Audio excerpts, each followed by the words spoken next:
नमस्कार, this is Mohit Rajput and you are watching RKD education now. Trump की बहुत बड़ी हार हुई है और इंडिया चाइना की काफ़ी बड़ी जीत हुई है। नाउ ऐसा कहना है यूएस की मीडिया का।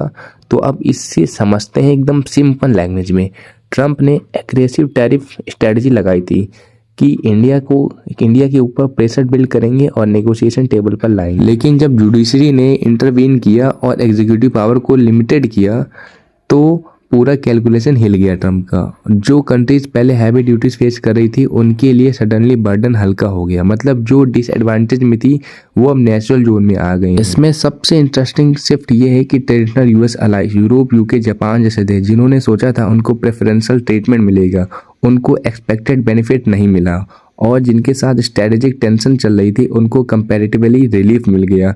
ये ऑप्टिक्स ही काफ़ी है नैरेटिव चेंज करने की। इंडिया ने जो स्टेप लिया ट्रेड नेगोशिएशन को पॉज करने का, वो मुझे पर्सनली काफ़ी कैलकुलेटेड लगता है, क्योंकि जब तक यूएस के अंदर लीगल क्लियरिटी नहीं आती तब तक कोई भी लॉन्ग टर्म कमिटमेंट रिस्की होता है।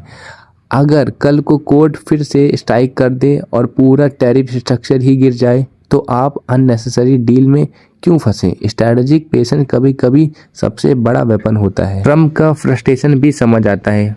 उनका आर्ग्यूमेंट बेसिकली ये है कि अगर प्रेसिडेंट के पास एक्सट्रीम इकोनॉमिक एक्शन लेने की पावर है तो लिमिटेड टैरिफ इम्पोज करने की क्यों नहीं। लेकिन डेमोक्रेसी में चेक्स एंड बैलेंसेस इसीलिए होते हैं। एग्जीक्यूटिव को अनलिमिटेड इकोनॉमिक पावर देना डेंजरस प्रेसिडेंट हो सकता है, तो जुडिशरी वही ब्रेक सिस्टम है जो इसे रोकती है। अब एक और बात को समझते हैं। अगर टैरिफ का स्ट्रक्चर अनस्टेबल हो जाता है तो सबसे बड़ा इम्पैक्ट एक्सपोर्टर्स और ग्लोबल सप्लाई चेन पर पड़ता है। कंपनीज को पता ही नहीं होता कि अगले आने वाले 3 महीने में रूल क्या होगा। इन्वेस्टमेंट डिसीजन होल्ड पर चले जाते हैं। तो ग्लोबल ट्रेड ट्रस्ट पर चलता है और ट्रस्ट तब तक नहीं बनता जब तक पॉलिसी प्रेडिक्टेबल हो नहीं जाती। देखिए, शॉर्ट टर्म में इंडिया को रिलीफ मिला हो सकता है, लेकिन लॉन्ग टर्म में अगर ग्लोबल अनसर्टेनिटी बढ़ती है तो सबको हिट होता है। ये चेसबोर्ड बहुत कॉम्प्लेक्स है भाई। यहाँ सिर्फ 2 प्लेयर्स नहीं है, पूरा सिस्टम इन्वॉल्व है। और एक चीज याद रखिए, जियोपॉलिटिक्स में कोई परमानेंट दोस्त या दुश्मन नहीं होते, परमानेंट इंटरेस्ट होते हैं।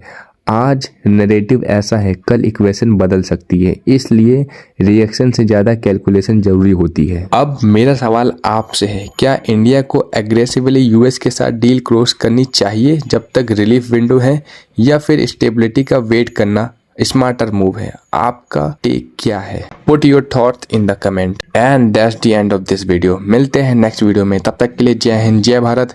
मे गॉड्स ब्लेसिंग्स विथ यू।